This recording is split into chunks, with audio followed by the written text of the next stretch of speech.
Hello, hello! Good afternoon, everyone! Nagbabalik na naman ang inyong cute na Cosinara.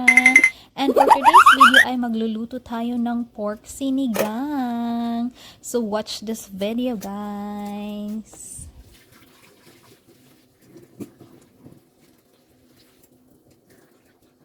Alright, magluluto tayo ng sinigang. This is my ingredients. Ito yung mga pang-aromatic ko. May ginger, garlic, sibuyas or onion, may bell pepper, yung onion leeks, may beans, ito pechay.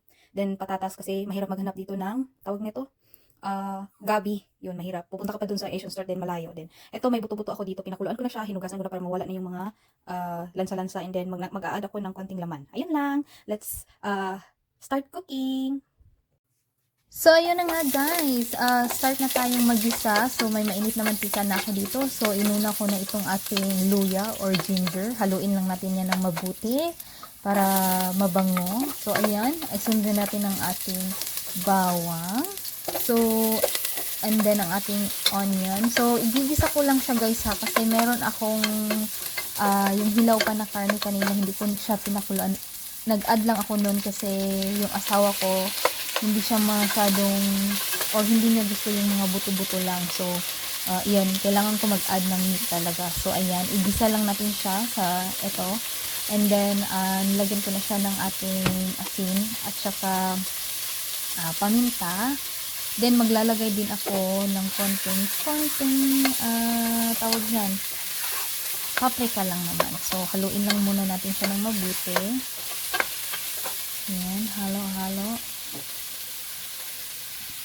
Ito na nga yung sinasabi ko kanina na paprika. Ayan, haluin lang ulit natin siya ng mabuti. Ilutuin lang muna natin ng mabuti yung ating mga, yung ginger, yung mga ganun, yung mga pang-aromatic natin, no? And then, pati na rin yung karne. So, ayan, after 2 to 3 minutes na paghalo, ilalagay ko na itong ating buto-buto na pinakuluan ko kanina, no? So, as you can see sa first part ng ating video na pinakuluan at saka tinapon at hinugasan ko yung first na pakulo ko din kasi hindi naman yung kailangan.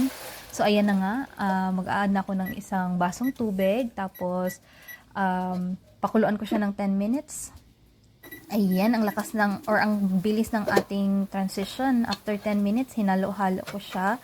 And then, mag-a-add ako nitong Knorr pork cubes. Isang buo talaga para mas masarap. Ayan, and then maglalagay ulit ako ng isa at kalahating basong tubig. Then, takpan ulit natin. At pakuluan ulit natin ng 10 minutes. Ayan, after 10 minutes, ayan, kumukulo na nga. At saka, tinikman ko yan guys ha. Nag-add lang ako ng konting asin. So, kayo na bahala magtansya kung anong prefer nyo na lasa, no? So, ayan.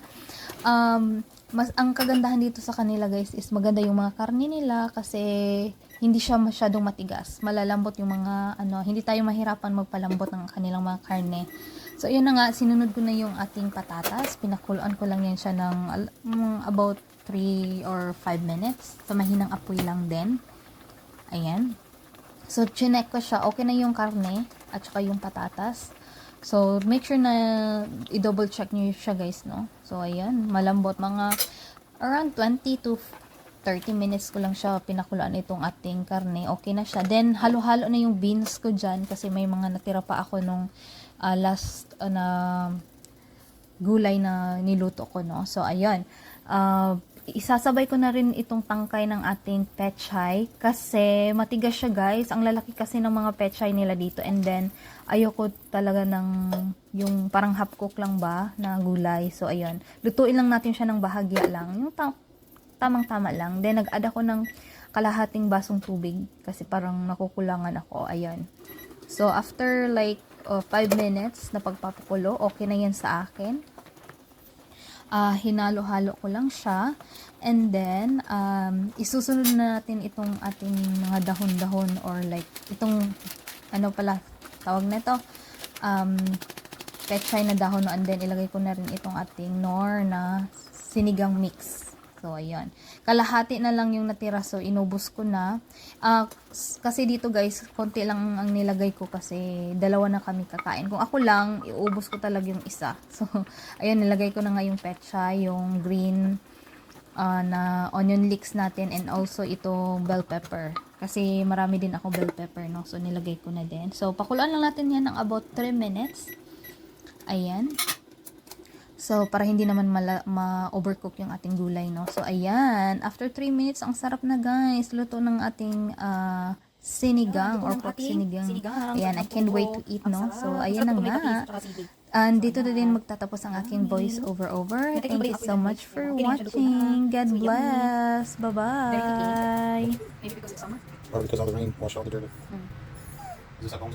Yeah, there is, but I give you the meat included.